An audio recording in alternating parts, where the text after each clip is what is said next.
9:40 ഒരു aerial search കൂടെ start ചെയ്തിട്ടുണ്ടെന്ന് പറഞ്ഞു. നമ്മൾ ആവശ്യപ്പെട്ട പ്രദേശം ഇപ്പോൾ അതായത് കളക്ടറിൻ്റെ അടുത്ത് തന്നെ നമ്മൾ പറഞ്ഞു രാമേശ്വരം സൈഡും കൂടി ഒരു സെർച്ച് നടത്തണമെന്ന് 2-3 ദിവസം മുമ്പേ കളക്ടറേറ്റിൽ പോയപ്പോൾ നമ്മൾ ആവശ്യപ്പെട്ടായിരുന്നു.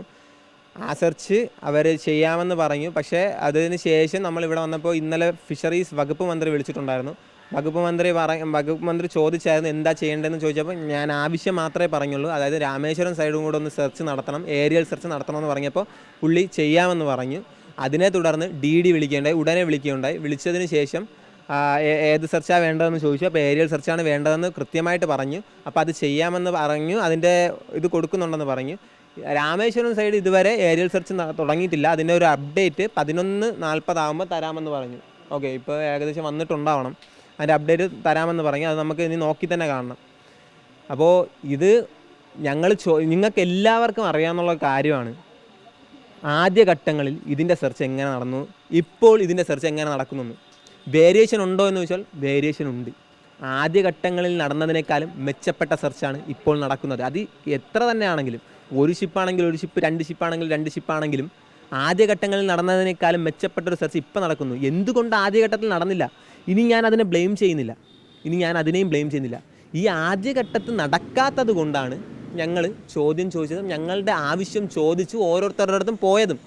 ഞങ്ങൾ അനുഭവിച്ചറിഞ്ഞ കാര്യം, ഞങ്ങൾക്ക് കിട്ടാത്ത കാര്യം ഞങ്ങൾ ചോദിക്കേണ്ടത് ആരോടാണ്? ഉറപ്പായും ഞങ്ങളുടെ സർക്കാരിനോടാണ്, ഞങ്ങളുടെ അധികാരികളോടാണ്. ഞങ്ങൾ അവരടുത്ത് അത് ചോദിക്കുമ്പോൾ ബാക്കിയുള്ള ആൾക്കാർ, അതായത് കുറേ പേര് നമ്മളെ സപ്പോർട്ട് ചെയ്യുന്നുണ്ട്, കൃത്യമായിട്ടുള്ള കാര്യമാണ്. കുറേ അധികം പേര് നമ്മളെ സപ്പോർട്ട് ചെയ്യുന്നുണ്ട്. പക്ഷേ ഒരു പക്ഷം ഇതൊരു ഗ്രൂപ്പാണെന്ന് തോന്നുന്നു. എനിക്കറിയത്തില്ല, ഞാനതിനെ വ്യക്തമായിട്ട് പറയുന്നില്ല. ഇതിനെ രാഷ്ട്രീയവൽക്കരിച്ച് അതിൻ്റെ ആവശ്യത്തിനെ മുക്കിക്കളയാണ്. ഇതെന്തോ നമ്മളെന്താ രാഷ്ട്രീയമാണോ പറയുന്നത്? ഞങ്ങളുടെ ആവശ്യം അപ്പോൾ ജനത്തിൻ്റെ ആവശ്യം പറയുമ്പോൾ അത് രാഷ്ട്രീയമാകുന്നോ? ഞങ്ങളുടെ അധികാരികളോടെ ഞങ്ങൾക്ക് ചോദിക്കാൻ പറ്റത്തുള്ളൂ. ഞങ്ങളുടെ അധികാരികളോട് ചോദിക്കുന്ന കാര്യം ഞങ്ങളുടെ ആവശ്യമാണ്. അധികാരികൾ തന്നെ മാധ്യമങ്ങളടക്കമുള്ളവർ ഇരിക്കുമ്പോൾ തന്നെ കടലിനെയും തീരദേശത്തെയൊക്കെ അധിക്ഷേപിക്കുന്ന പരാമർശങ്ങൾ ഉണ്ടാകുന്നു. അത് മുഖ്യമന്ത്രി എന്ന നിലല്ല പല മന്ത്രിമാരുടെയും ഭാഗങ്ങളിൽ നിന്ന് ഉയർന്നു കേൾക്കുന്നു. സ്വാഭാവികമായിട്ടും ഒരു ഭരണകൂടം അങ്ങനെ വിമർശിക്കുമ്പോൾ സമൂഹവും ആ തലത്തിൽ തന്നെ ഇപ്പോൾ കമൻറ്റുകൾ ഇടുകയാണ് സോഷ്യൽ മീഡിയയിൽ. അങ്ങനെയുള്ള ഒരു വെട്ടുക്കിളി കൂട്ടത്തെ ഭയക്കുന്നുണ്ടോ? അവരെ ഭയക്കുന്നില്ല, അത് അവരുടെ അറിവില്ലായ്മയാണ്. കാരണം എല്ലാ മനുഷ്യരും തുല്യരെന്നാണ് ചെറിയ ക്ലാസ് മുതലേ നമ്മളെ പഠിപ്പിക്കുന്നത്. എല്ലാ മനുഷ്യരും തുല്യരാണ്. നമ്മുടെ ഉള്ളിലോടുന്ന രക്തത്തിന് ഒരു നിറമാണെന്നാണ് നമ്മൾ പഠിച്ചിട്ടുള്ളത്. അപ്പോൾ നമ്മുടെ ഇവിടെ ഇപ്പോഴും ജാതി മതവ്യവസ്ഥ അല്ലെങ്കിൽ എന്താ പറയുക പഴയ തൊട്ടുതീണ്ടായ്മ ഇപ്പോഴും നിലനിൽക്കുന്നുണ്ടോ? അത് അന്നത്തെ അറിവില്ലായ്മയായിരുന്നെങ്കിൽ ഇത് ഇന്നത്തെ അറിവില്ലായ്മയാണ്. അതായത് ജനത്തിൻ്റെ ആവശ്യം നിറവേറ്റേണ്ടതാണ്. എല്ലാ ജനങ്ങൾക്കും അവരുടേതായ അവകാശങ്ങളുണ്ട്. അത് ഒരിക്കലും നിങ്ങളങ്ങനെ സംസാരിക്കാൻ പാടില്ലാത്തതാണ്. അത് എവിടെയാണെങ്കിലും നമ്മളത് പറയും. അത് അവർ തിരിച്ചറിയുക. അത് നമുക്ക് വേദനയോടെ നോക്കുന്നതിനേക്കാളും നമ്മളെന്താ പറയേണ്ടത്? ഒരു മനുഷ്യൻ്റെ അവൻ്റെ ഏറ്റവും പ്രധാനപ്പെട്ട ഒരു ഇതാണ് അവൻ അംഗീകരിക്കുക എന്നുള്ളത്, അവൻ്റെ സമുദായത്തെ അംഗീകരിക്കുക എന്നുള്ളത്. അംഗീകരിച്ചില്ലെങ്കിലും കുഴപ്പമില്ല, അവഗണിക്കാതിരിക്കുക. ഇതിൽ പ്രയോറിറ്റി എന്നൊന്നുണ്ട്, അത് സർക്കാരിൻ്റെ ഭാഗത്തു നിന്നും ഉണ്ടായിട്ടില്ല എന്നുള്ളതാണ് നിങ്ങളിലേക്ക്. കാരണം ഈ ഒരു അപകടം നടന്ന 8ാമത്തെ ദിവസമാണ് മുഖ്യമന്ത്രി നിങ്ങളെ വിളിക്കുന്നത്. 9ാമത്തെ ദിവസമാണ് ജിനിനെ വിളിച്ച് എവിടെ തിരച്ചിൽ വേണമെന്ന് വകുപ്പ് മന്ത്രി തന്നെ ചോദിക്കുന്നു. ഇതുവരെയും ഇപ്പോൾ ജിനിൻ്റെ ഈ വീട് മാത്രമല്ല, മുതലപ്പൊഴി, നീണ്ടകര ഇവിടങ്ങളിലൊന്നും തന്നെ ഫിഷറീസ് വകുപ്പ് മന്ത്രി എത്തിയിട്ടില്ല. ഈ സിസ്റ്റം തന്നെ പൂർണ്ണമായും തകരാറിൽ ആയിരിക്കുന്നു എന്നുള്ളതാണ്. പുതിയൊരു സർക്കാരാണ് 3 മാസമായി വകുപ്പ് മന്ത്രിയായിട്ട് ചുമതലയേറ്റിട്ട്.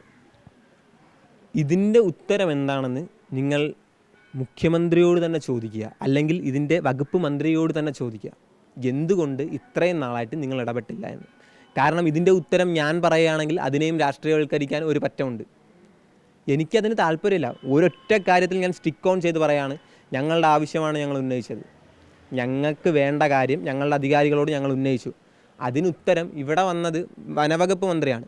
വനവകുപ്പ് മന്ത്രി അത് ശരിയാണെന്ന്, പുള്ളിക്ക് കടലുമായിട്ട് ബന്ധമുള്ള ആളാണ്. പക്ഷേ പുള്ളിക്കാരൻ ഇവിടെ വന്നിട്ട് അത് ശരിയാണെന്ന് അംഗീകരിക്കുകയും ഉടനടി നമുക്കൊരു SOP തയ്യാറാക്കണം, അതിനുവേണ്ടി ചർച്ചകൾ ഇരിക്കണം എന്നുള്ള കാര്യങ്ങൾ പറഞ്ഞു പോവുകയുണ്ടായി. അതായത് നമ്മൾ ചോദിച്ച കാര്യങ്ങൾ ശരിയായിട്ടുള്ള കാര്യമാണെന്ന് ഒരു വനവകുപ്പ് മന്ത്രി വന്നപ്പോൾ പുള്ളിക്കാരൻ പറഞ്ഞു. അപ്പോൾ ഞങ്ങളുടെ അധികാരികൾ ചോദിച്ചത് കൊണ്ടാണ് പുള്ളി അങ്ങനെ പറഞ്ഞത്. ഇവിടെ എവിടെയാണ് രാഷ്ട്രീയം വരുന്നത്? ഞങ്ങളുടെ അധികാരിയോട് ഞങ്ങൾ ചോദിച്ചു, അവർ ഉത്തരം നൽകുന്നുണ്ട്, ഒരു രീതിയിലെങ്കിൽ പല രീതിയിൽ ഉത്തരം നൽകുന്നുണ്ട്. പക്ഷേ ഇത് ചോദിക്കുമ്പോൾ അതിനെ കുറ്റം പറയാനായിട്ടും അനാവശ്യമായ കമൻറ്റുകൾ ഇടാനായിട്ടും എവിടെ നിന്നൊരു ഗ്രൂപ്പ് വരുന്നു. നിങ്ങളുടെ ഉദ്ദേശം എന്താണ്? ഈ ആവശ്യങ്ങൾ വെള്ളത്തിൽ മുക്കിക്കളയുക എന്നുള്ളതാണ്. ഇവിടെ ആദ്യഘട്ടം നടന്ന തിരച്ചിലല്ലല്ലോ ഇപ്പം നടക്കുന്നത്. ഇതെന്തുകൊണ്ടെന്ന് വെച്ചാൽ ചോദിച്ചത് കൊണ്ട് തന്നെയാണ്. അവിടെ ആദ്യഘട്ടമേ നല്ല തിരച്ചിലാണ് നടന്നത്. ഞങ്ങൾ രാഷ്ട്രീയം പറയുകയാണെങ്കിലും അങ്ങനെ എന്തെങ്കിലും പറയുന്നതെങ്കിൽ ഞാൻ ഒറ്റ കാര്യം ചോദിച്ചോട്ടെ, അങ്ങനെയെങ്കിൽ മുതലപ്പുഴയിൽ ആ അമ്മയ്ക്ക് നടുത്തരയിൽ ഇറങ്ങിയിരിക്കേണ്ടി വരുമോ? ഞങ്ങൾ മാത്രമാണോ ചോദിച്ചത്? എല്ലാവരും ഒരേ സ്വരത്തിലാണ് ചോദിച്ചത്. വേണ്ടത്ര രീതിയിൽ തിരച്ചിൽ നടന്നില്ല എന്നുള്ളത് വാസ്തവമാണ്. എല്ലാം മറൈൻ എൻഫോഴ്സ്മെൻറ്റ്, ഷിപ്പ്, മറ്റേ ഡ്രോണിയർ, ഇതെല്ലാം ഒരുമിച്ച് പറയുമ്പോൾ നിങ്ങൾക്ക് തോന്നും വലിയൊരു ഇതാണെന്ന്. ഓരോ ദിവസവും എത്ര സമയം എവിടം തൊട്ട് എങ്ങനെ നടക്കുന്നുണ്ടെന്ന് നമുക്കല്ലേ മനസ്സിലാവത്തുള്ളൂ. അനുഭവിച്ചറിഞ്ഞുകൊണ്ടല്ലേ. ഇപ്പോൾ അത് 3 മണിക്കൂറായിട്ട് എക്സ്റ്റെൻഡ് ചെയ്ത് എങ്ങനെയാണ്? ഇടപെട്ടത് കൊണ്ടല്ലേ. പക്ഷേ 3 മണിക്കൂർ എക്സ്റ്റെൻഡ് ചെയ്തിട്ടും അവർ 2.5 മണിക്കൂറും 2 മണിക്കൂറും എന്ന് പറയുന്നത് അത് ഏതാണെന്ന് അവർക്ക് തന്നെ അറിയാം. അപ്പോൾ ആ ഒരു സമയത്തോട്ടാണ് സെർച്ച് നടത്തുന്നത്. പക്ഷേ അങ്ങനെയെങ്കിലും നടക്കുന്നുണ്ടല്ലോ, എവിടെയെങ്കിലും കിട്ടുമെന്നൊരു ആശ്വാസത്തോടെയാണ് ഞങ്ങളിപ്പോൾ നിൽക്കുന്നത്. ഉറപ്പായിട്ടും പ്രതീക്ഷ കൊണ്ട് തിരിച്ചു വരുമെന്ന് തന്നെ. പക്ഷേ അവകാശങ്ങൾ ചോദിക്കുമ്പോൾ അടിച്ചമർത്താൻ വേണ്ടി ശ്രമിക്കരുത്. അത് വളരെ വലിയൊരു തെറ്റാണ്. ഞങ്ങളുടെ അവകാശം ചോദിക്കേണ്ടവരടുത്ത് ചോദിക്കാൻ തന്നെ ചെയ്യും. അവിടെ അടിച്ചമർത്താൻ ആർക്കും അവകാശമില്ല. നിങ്ങളുടെ കാര്യമല്ല ചോദിച്ചത്. നെഗറ്റീവ് പറയുന്നവരടുത്ത് നിങ്ങളുടെ അടുത്തല്ല ഞങ്ങൾ ചോദിച്ചത്. അധികാരികളോട് ചോദിച്ചെങ്കിൽ അധികാരികൾക്ക് ഉത്തരം തരാൻ അറിയാം, അവർ പറയും. മുഖ്യമന്ത്രി ഈ വിഷയവുമായി ബന്ധപ്പെട്ട് 3 ഇടങ്ങളിലേക്ക് വിട്ടത്. ഒന്ന്, ജില്ലയുടെ ചുമതലയുള്ള CP ജോണിനെയാണ് മന്ത്രി. 2, ഇപ്പോൾ ജിനിൻ്റെ വീട്ടിൽ വന്ന മന്ത്രി ഷിബു ബേബി ജോൺ. ഈ 2 മന്ത്രിമാരെയും ഈ സ്ഥലത്തേക്ക് പല ഇടങ്ങളിലേക്കും വിട്ടു. പ്രധാനമായിട്ടും അപകടം സംഭവിച്ച പിറ്റേ ദിവസം തന്നെ മന്ത്രി CP ജോൺ വിഴിഞ്ഞത്തെത്തി. എന്തുകൊണ്ടായിരിക്കും വകുപ്പ് മന്ത്രിയോട് ഇത് ഏകോപിപ്പിക്കുന്നതിനോ അല്ലെങ്കിൽ ഈ വീടുകളിൽ പോയി ഒന്ന് സാന്ത്വനിപ്പിക്കാനോ മുഖ്യമന്ത്രിക്ക് പറയാൻ കഴിയാതെ പോയത് എന്തുകൊണ്ടായിരിക്കും? അതെനിക്ക് കൃത്യമായിട്ട് അറിയത്തില്ല. അതെന്തുകൊണ്ടാണെന്ന് അറിയത്തില്ല. നമുക്ക് ആവശ്യം നമ്മുടെ കാര്യം നടക്കുക എന്നുള്ളതാണ്. അത് നടന്നാൽ മതി. കാരണം ഇവിടെ ഇവർ വരണം അവർ വരണം എന്നൊന്നും ഞങ്ങൾക്ക് ആവശ്യമില്ല. പക്ഷേ ഒരൊറ്റ കാര്യം ഉറപ്പിച്ച് പറയുന്നു, സമുദായത്തെ ചെറിയ രീതിയിൽ പോലും അധിക്ഷേപിക്കാത്ത രീതിയിൽ സംസാരിക്കുക.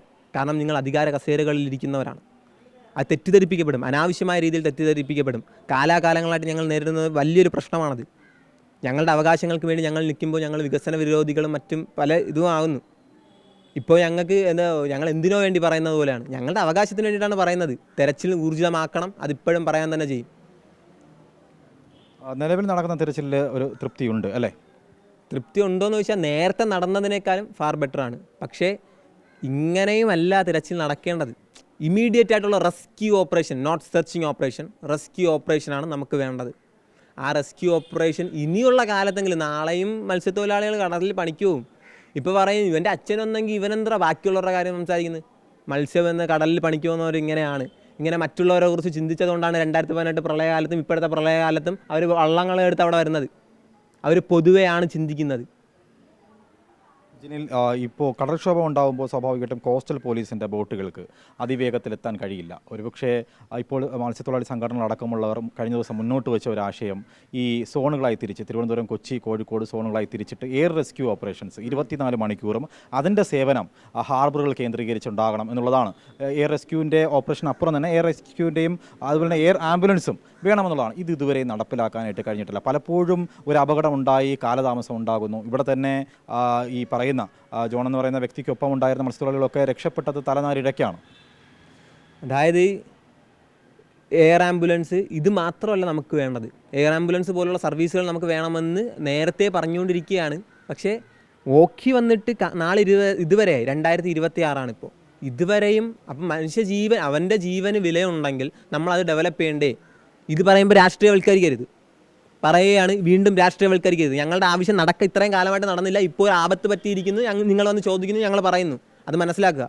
അപ്പോൾ ഇത്രയും കാലങ്ങളായിട്ടും ഇതുവരെ എയർ ആംബുലൻസ് മാത്രമല്ല 2-വേ കമ്മ്യൂണിക്കേഷന് വേണ്ടിയിട്ട് നമ്മൾ ചോദിച്ചിട്ടുണ്ടായിരുന്നു. 2-വേ കമ്മ്യൂണിക്കേഷൻ എന്ന് പറയുമ്പോൾ കടലിൽ പണിക്ക് പോകുന്നവന് അവിടെ ഇരുന്ന് ഒരാളെ ബന്ധപ്പെടാൻ എപ്പോഴും പറ്റും. ഇല്ലെങ്കിൽ അപകടം പറ്റിക്കഴിഞ്ഞാൽ നമുക്ക് ട്രാക്ക് ചെയ്യാനെങ്കിലും പറ്റും. ആ സംഭവം എവിടെയാണ്? ഇതുവരെ ഞങ്ങളുടെ പപ്പയും മറ്റും പോയ വള്ളം എവിടെയാണെന്ന് കണ്ടുപിടിക്കാൻ പറ്റിയിട്ടില്ല. അതായത് അത് ട്രാക്ക് ചെയ്യാനെങ്കിലും പറ്റും. ആ ട്രാക്ക് ചെയ്ത് നമുക്ക് എന്തെങ്കിലും ഒരു തുമ്പ് കിട്ടാതിരിക്കുമോ? ഈ ഒഴുക്കും കാര്യങ്ങൾ മനസ്സിലാക്കാൻ വേണ്ടി നമുക്ക് അതിൻ്റെതായ സാറ്റലൈറ്റുകൾ ഡെവലപ്പ് ചെയ്യണം. അതൊന്നും ഇതുവരെ ചെയ്തിട്ടില്ല. ഒരു കാര്യം കൂടെ മനസ്സിലാക്കണം, വികസന വിരോധികളെന്ന് മുദ്ര കുത്തിയ ഈ തീരദേശവാസികൾ തന്നെയാണ് ഒരു തീരം മുഴുവനും ISROയ്ക്കായി ഒഴിഞ്ഞു കൊടുത്തത്. ആ ടെക്നോളജി ഞങ്ങളുടെ മത്സ്യ സമുദായത്തിനും എന്തെങ്കിലും നൽകണം. ഉറപ്പായിട്ടും നൽകണം. ഇത് അവകാശമാണ്, ചോദിക്കാൻ തന്നെ ചെയ്യും. ഇതുമായിട്ട് ബന്ധമില്ലാത്തവർ ദയവ് ചെയ്ത് സംസാരിക്കരുത്. അറിയാമെന്നുള്ളവർ സംസാരിക്കുക. ഓക്കെ, അറിയാമെന്നുള്ളവർ ഇതിനു വേണ്ടി കാരണം ഒരു പാവപ്പെട്ടവൻ്റെ അവകാശമാണറാ, പാവപ്പെട്ടവൻ്റെ അവകാശമാണ്. പൊതുസമൂഹത്തിൻ്റെ ഒരു ഭാഗത്തു നിന്നും ഒരു കോണിൽ നിന്നും ചില ആൾക്കാർ ഇത്തരത്തിൽ അധിക്ഷേപ കമൻറ്റുകളൊക്കെ ഉയരുന്നുണ്ട്. അങ്ങനെയാണെങ്കിൽ പോലും നീതി കിട്ടുന്നത് വരെ പോരാടും എന്നുള്ളത് തന്നെയാണ് അല്ലേ? ഇത് ഞങ്ങളുടെ ആവശ്യമാണ്. ഇതില്ലെങ്കിൽ വീണ്ടും നാളെ കടലിൽ പണിക്ക് പോകുമ്പോഴത്തേക്കും അമ്മയും മക്കളും വീട്ടിൽ ഭീതിയോടുകൂടി കാത്തിരിക്കണം.